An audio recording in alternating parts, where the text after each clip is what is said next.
Stop, stop, stop, stop, stop, stop. Ah! Menunjukkan adik bang. Kenapa?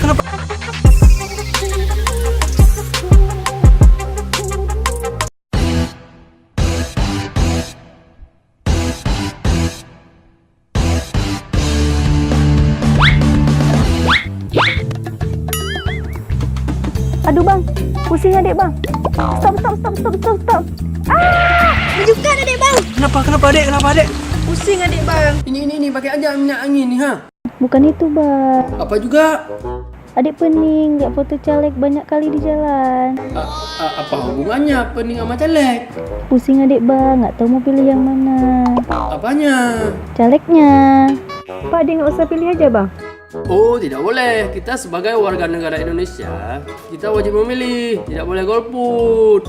Jadi yang mana harus adik pilih bang? Pilih aja yang berkenan di hati adik. Misal siapa yang berkenan di hati adik, itulah yang adik pilih. Jadi kita nggak usah pusing-pusing lagi ya. Oke bang, berarti sekarang adik nggak pening lagi untuk pilih caleg itu. Ya, mantap. Jadi kalau abang pilih yang mana? Kalau abang pilih yang berkenan di hati abang. Emang siapa yang berkenan di hati abang? Berkenan di hati abang cuma adik seorang. Ih, Jojo. Adik ini imut-imut kali lah, kayak Hello Kitty lagi Ah, macak Ci. Mana Inan? Enak li? Bisa pacaran? Jangan lama-lama. Kau main terus. Buat dosa lama-lama. Dah lah lola apa? Belok. Kapre dong, tak apa tahu gila. Aduh. Bang. Aku ditinggal.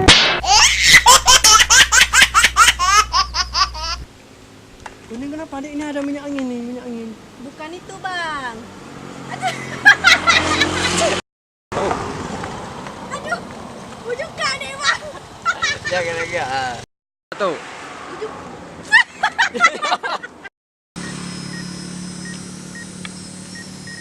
Alah, lewat. Ulangi. Boleh bang.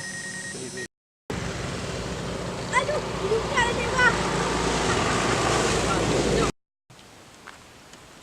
Kenapa adik? Kenapa? Pusing adik, Bang. Pusing kenapa?